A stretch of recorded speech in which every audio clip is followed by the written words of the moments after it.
गया और ये देवराज इंद्र वो जो है इंतजार कर रहे हैं।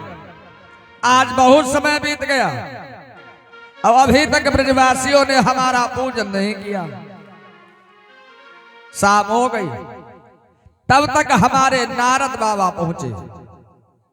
भैया नारद बाबा ने देवराज इंद्र को बहकाया, सुनिए अब तुम्हारा पूजन ना ब्रजमंडल में हुआ है और ना आगे कभी भविष्य में होगा।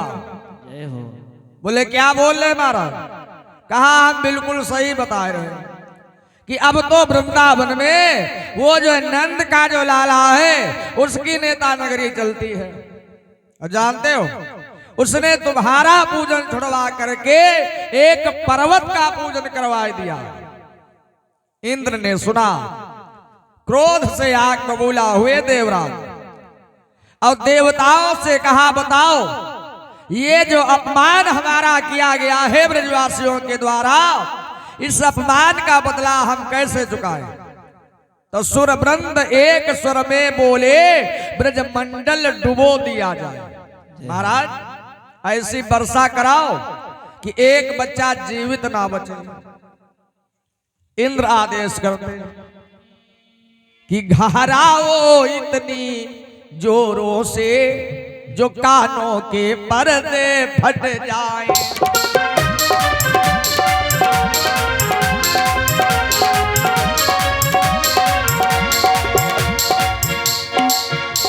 घहराओ इतनी जोरों से कानों के पर्दे फट जाए और घुमड़ाओ इतनी ताकत से, घुमड़ाओ इतनी ताकत से भूतल के परत पलट जाए।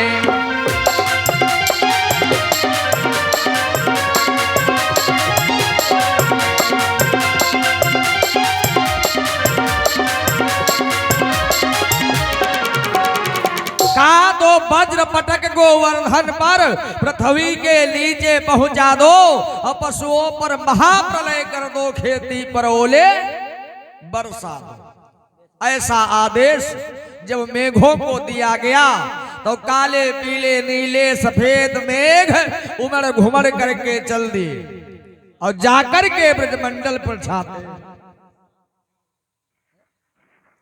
भैया आलोक मिश्रा की तरफ से 11 मुद्रा दान हुई है। बहुत बहुत आशीर्वाद है, मंगल कामना है। सुधीर कुमार की तरफ से 10 मुद्रा दान हुई है, आशीर्वाद मंगल कामना। हरि ओम। ब्रजवासियों ने देखा, ब्रजवासी समझ गए कि हम लोगों ने इंद्र का पूजन नहीं किया है, उसी की सजा हमको मिलने वाली है।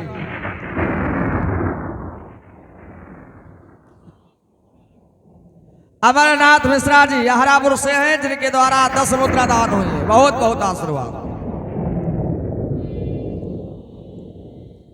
कि पहला उपाय बतलाया था भगवान, पहला उपाय बतलाया था तो अब दूसरा उपाय करो। ब्रज भूमि डूबने वाली है, अब हे ब्रजराज सहाय करो। भगवान से अपना दुखड़ा सुना। आज मेरे प्रभु ने वृंदावन वासियों को समझाया, भाई जिनका पूजन किया है उन्हीं से चल करके प्रार्थना करो। तो सब वृंदावनवासी गिरिराज महाराज की शरण में जाते हैं। वृंदावन वाले जो है हाथ जोड़ करके प्रार्थना कर रहे। और इतने में हमारे भगवान ने अपने छिमली के नख पर उस 7 कोस के पर्वत को उठा लिया। अब बोले आप लोग इसके नीचे आ जाओ। वृंदावन वाले गिरिराज महाराज की शरण में कितने दिन बरसात हुई? मेघ 7 दिन तक बरसात करते रहे, लेकिन वृंदावन वासियों पर बूंद नहीं पड़ रही। आखिर में मेघ लाचार हुए और इंद्र के सामने जाकर के गिर पड़े। कहा श्री महाराज लाचारी है, पत्थर का दिल भी पिघल गया।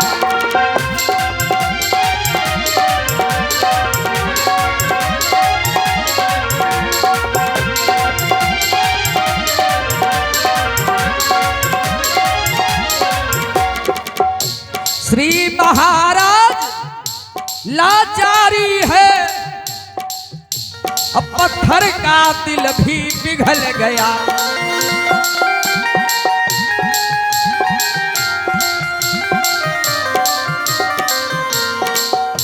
आ गया उबाल समुद्रों में, आ गया उबाल समुद्रों में, मेघ का दिवाला निकल गया।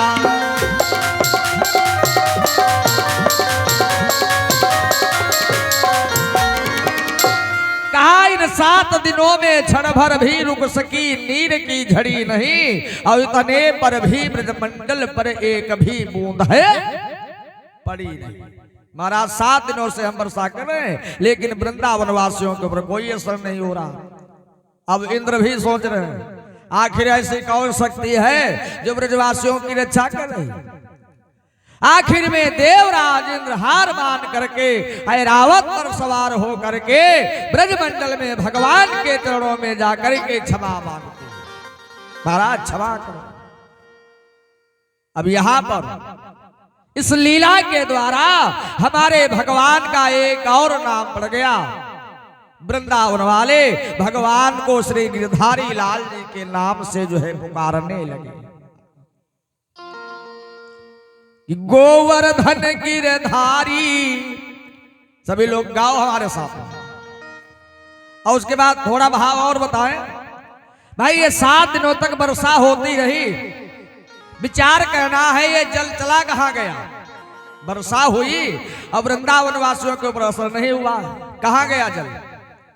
कि गोवर्धन गिरधारी राधे श्याम श्यामा श्याम राधे। गोवर्धन गिरधारी हो राधे श्याम श्यामा श्याम राधे।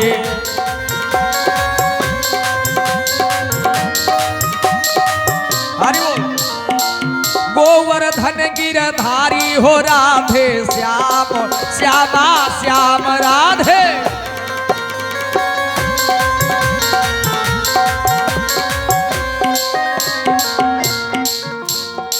एक दिन मान इंद्र को मारो, एक दिन मान इंद्र को मारो। मेरे परमात्मा ने एक दिन मान इंद्र को मारो, एक दिन मान इंद्र को मारो।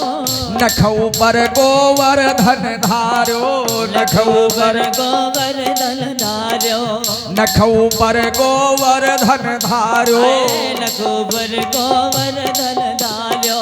नाम पढ़ो गिरधारी, नाम पढ़ो गिरधारी। राधे श्याम श्यामा श्याम राधे, श्याम श्यामा श्याम।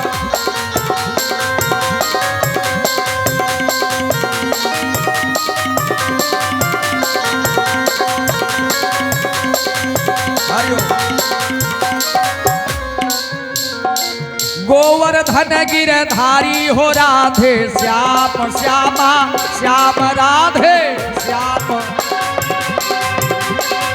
गोवर्धन गिरधारी हो राधे, गोवर्धन गिरधारी हो राधे श्याम श्यामा श्याम राधे, श्याम श्यामा श्याम राधे श्याम। गोवर्धन गिरधारी हो राधे श्याम श्यामा श्याम। बोलिए गिरिराज भगवान की, बोलिए गोविंद भगवान की। ये पावन चरित्र हमारे सुखदेव जी महाराज गंगा के किनारे परीक्षित जी को सुना रहे। अच्छा, परीक्षित जी ने पूछा गुरु जी एक बात हमारी समझ में नहीं आई। बोले क्या? कहा ये 7 दिनों तक वर्षा हुई लेकिन ब्रजवासियों पर असर नहीं हुआ। ये इतना जल कहां चला गया? तो इसमें एक कथा बताई। एक बार की बात, कैलाश पर्वत पर हमारे भोले बाबा विराजे। तो मैया पार्वती भोले बाबा के पास आई और कहने लगी, बाबा हमारी इच्छा हो रही है कि ऐसा करें, अपने कैलाश पर्वत पर किसी ब्राह्मण को बुला करके भोजन कराओ। भोले बाबा पहले तो मना किए, देवी जी ये विचार छोड़ दो। लेकिन मैया पार्वती जो है हट कर रही। तो भोले बाबा ने कहा, सुनो ठीक है तुम्हारी इच्छा है तो तुम व्यवस्था करो, और हम जा रहे हैं, कोई न कोई ब्राह्मण कोई पंडित जी मिल जाएंगे तो उनको अपने साथ लेवाए आए रहे। मैया जो है रसोई में भोजन प्रसाद सिद्ध करने लगे और उधर भोले बाबा निकले हैं। तो भोले बाबा की मुलाकात किससे हो गई? बाबा कुंभज ऋषि जी महाराज से, जिनको हम लोग अगस्त जी के नाम से भी जानते हैं। अगस्त जी महाराज मिल गए। भोले बाबा कहने लगे, सुनो महाराज एक निवेदन है, आज का भोजन प्रसाद आप हमारे यहाँ चल करके पाइए। पंडित जी बोले ठीक है भाई चलो। अब महाराज अगस्त जी आए कैलाश पर्वत। अब मैया ने बड़े भाव से जो भोजन प्रसाद सिद्ध करके रखा था पंडित जी को बिठाया गया और पंडित जी के सामने थाल परोसा। तो हमारे महाराज ने पहले भगवान का भोग लगाया और फिर भोजन पाने लगे। तो मैया ने जो कुछ भी थाल में परोसा था वो सारी सामग्री साफ कर गए। मैया ने देखा तो बेचारी फिर जो है दोबारा परोसती हैं। पंडित जी फिर खा गए। इसी प्रकार क्रम चल रहा। मैया ने रसोई में जो भी जो है सामग्री बनाई थी वो धीरे धीरे पंडित जी ने सारा सफाया कर दिया। भूख नहीं मिटी महाराज। अब मैया घबराई, अब क्या करें? तो बेचारी झटपट जो है फिर व्यवस्था करती है, महाराज थोड़ा रुको अभी भोजन फिर जो तैयार हो रहा है। एक तरफ हो मैया बनाने में जुटी हैं और दूसरी ओर पंडित जी खाने में जुटे हैं। मैया बहुत परेशान है। अगर हमारे घर से ये ब्राह्मण देवता ये पंडित जी भूखे चले गए तो हमारा धर्म नष्ट हो जाएगा। भोले बाबा के पास आई और कहने लगी, महाराज अब आप ही लज्जा बचाओ हमारी। भोले बाबा कहने लगे, सुनो देवी जी पहले तुमसे कहा था इन पंडितों के चक्कर में ना पड़ो, लेकिन तुम कहाँ मानती हो। हाँ अब क्या होगा?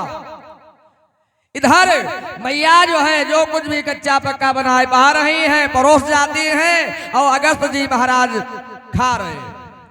भोले बाबा वहां से भागे अब भगवान के पास आए। कहा महाराज बहुत बड़ी समस्या में पड़ गए। क्या हो गया? सारी कहानी सुनाई। तो हमारे प्रभु ने भोलेनाथ को 2 लड्डू दिए। कहा ये लड्डू ले जाओ, और जो पंडित जी बैठे भोजन कर रहे हैं एक लड्डू उनकी थाल में रखना, और तब तक पीछे से हम जो है ब्राह्मण रूप बनाए आ रहे हैं, एक लड्डू हमको दे देना। बोले ठीक। भोले बाबा लड्डू ले आए, वापस आए और तब भी देखा पंडित जी भोजन कर रहे हैं। भोले बाबा कहने लगे, सुने महाराज ये लड्डू हम आपके लाए हैं, इसको खाओ। अगस्त जी की थाल में लड्डू रखा और पीछे से भगवान जो ब्राह्मण रूप बना करके आ गए, एक लड्डू भगवान के हाथ में दे दिया। इधर हमारे बाबा अगस्त जी ने जो है लड्डू खाया और उधर भगवान ने लड्डू खाया। जिस समय प्रभु ने लड्डू खाया मतलब सारा विश्व तृप्त हो गया। पंडित जी जो भोजन कर रहे थे उनकी भूख मिट गई। बोले महाराज भोजन तो बहुत बढ़िया कराया, अब थोड़ा जो हमको जल पिलाओ। भोले बाबा ने हाथ जोड़े, महाराज क्षमा करो, हाँ आपको भोजन का निमंत्रण दिया था ना कि जल पिलाने का। तो ऐसा है जब हम तुम्हारे लिए जल की व्यवस्था कभी कर पाएंगे और तब हम तुमको आमंत्रित करेंगे। तो वही अगस्त जी महाराज इधर भगवान जब कृष्ण रूप में आए, बरसात हुई मेघों के द्वारा, तो भगवान ने भोलेनाथ का जो है ध्यान किया। महाराज वो दिन था जब हमने आपकी मदद की थी, और अब आप हमारी थोड़ी मदद करो। उन पंडित जी को बुलाओ, जितने प्यास हो, यहाँ कोई कमी नहीं है, चाहे जितना पानी पी ले। तो अगस्त जी महाराज वो सारा जल पान कर जाते हैं, इसलिए वृंदावन वासियों पर बूंद नहीं पड़ी। दूसरी बात, भगवान को क्या जरूरत थी कि इंद्र का पूजन छुड़वा करके इस पर्वत का पूजन कराया? इसमें भी कारण है। त्रेता युग में जब समुद्र पर सेतु का निर्माण हो रहा, तो छोटे छोटे बानर भालू वो जो है पत्थर लाए रहे। मेरे हनुमंत लाल जी ने देखा कि इन पत्थरों से कैसे काम चलेगा। कोई बड़ा सा पर्वत ले आओ और एक ही पर्वत में पुल बन करके तैयार हो जाए। तो हनुमान जी महाराज उड़े और उत्तराखंड में गए। वहां पर ये गोवर्धन पर्वत था। हनुमंत लाल जी ने इसको नीचे से उठा लिया। इसने पूछा, कौन महाराज, कहा हमको लिए चले? तो हनुमान जी ने बताया, वहां समुद्र पर पुल बनाया जा रहा है और उस पुल में हम तुमको लगाएंगे, तुम्हारे ऊपर भगवान चरण रख करके निकलेंगे, तुम्हारा पूजन करेंगे। ये बेचारा लालच में आ गया, कहा चलो हम चलने के लिए तैयार हैं। अब इसको लेकर के हनुमान जी चले। अब वृंदावन में आए थे, तब तक यहाँ कार्य पूर्ण हो गया, पुल बन करके तैयार हो गया। भगवान ने चारों ओर खबर पहुंचाई, भाई जो कोई भी बानर भालू कहीं से कोई पत्थर पर्वत ले आ रहा हो, उसको उसी जगह रख दे, अब यहाँ जरूरत नहीं है। हनुमान जी महाराज दुविधा में पड़े। हमने इसको वचन दिया है, अगर हम अपना वादा नहीं पूरा कर रहे हैं तो हम झूठे हो जाएंगे। हनुमान जी ने भगवान से बात की, महाराज ऐसी समस्या है हमारे सामने। भगवान कहते हैं, सुनो, उस पर्वत से बोल दो कि वही वृंदावन में रहे।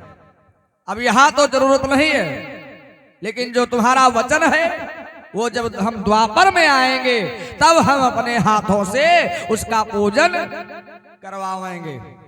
इसीलिए भगवान ने इंद्र का पूजन बना कर दिया और उस गोवर्धन पर्वत का पूजन करवाया। निवेदन करें, द्वापर के अंदर भगवान ने जो भी लीलाएं करी है उनमें कोई न कोई कारण जरूर छिपा हुआ है। ये सारे कथानक सुखदेव जी महाराज सुना रहे हैं। निवेदन, भगवत प्रेमियों, ये आपके नगर में भगवान भोलेनाथ की ये कृपा से, बाबा की कृपा समझो। हाँ, ये रोमी भैया आए, इनकी बुद्धि को बदल दिया। इन्होंने हमारे पास फोन कर दिया, हम भी चले आए, आप लोगों से मुलाकात हो गई है। ये सब लीला हमारे बाबा की है। ये जो कुछ भी करना चाहते हैं वही करवाते हैं। तो ये 7 दिवसीय कथा का आयोजन हुआ। अब हमारे आपके बीच में शेष 1 दिन का समय है। कल इस कथा को विश्राम दिया जाएगा। कथा कभी पूर्ण नहीं होती, समाप्त नहीं होती। जैसे बहुत लोग कह देते पर वो कथा हो रही थी, वो समाप्त हो गई। अच्छा, कथा कभी समाप्त होती है? हरि अनंत हरि कथा अनंता, बोले कहा ही सुनहि बहु वेदे सब संता। रामचंद्र के चरित सुहाए और जन्म कोटि लगी जाए गाए। करोड़ों जन्म बीत जाए लेकिन भगवान की कथा कब नहीं पढ़ने वाली। तो कल इस कथा को विश्राम दिया जाएगा 7वें दिवस में। समय जैसा कि आप लोग सुनते आ रहे हैं, 1 बजे से, दिन की बेला में 1 बजे से आइएगा। और दिन में भगवान का मथुरा गमन और कंस वध इत्यादि की कथा वो दिन में होगी। और शाम को रुक्मिणी मंगल, भगवान के थोड़े भावों में जो भगवान के विवाहों की भी चर्चा है, विवाहों की चर्चा करते हुए और लीला संवरण में जो सुदामा चरित्र की कथा कल रात्रि काल बेला में, सुदामा चरित्र, परीक्षित मोक्ष इत्यादि, वो कल रात के समय में। तो कल का से समय हमारे आपके बीच में है। हमारे सभी बजेरा वाले, सिरसा वाले, प्रेमपुर, सरैया जो भी हमारे भक्त आते हैं, सब लोग बहुत अधिक संख्या में कल आने का प्रयास करेंगे। और जिन भक्तों को भगवान के चरण कमलों में श्रद्धा सुमन, द्रव्य दक्षिणा इत्यादि, अन्न वस्त्र फल इत्यादि श्रद्धा से अर्पण करना है, वो सभी लोग कल भागवत भगवान को दिन में भेंट करेंगे। जो अन्नदान करना चाहे वो अन्नदान कर सकते हैं, वस्त्र दान, फल दान, श्रृंगार दान, जो भी इच्छा हो सब लोग भागवत भगवान को अर्पण करेंगे, भेंट करेंगे और कथा का आनंद लेंगे। दिन में कंसवध और रात्रि काल वेला में सुदामा चरित्र। तो आइए 2 बार सब लोग भगवान नाम संकीर्तन गाओ और फिर आरती करें। जय हो। हरिओम। विजय मीठी मीठी ताली बजाते हुए गाइएगा।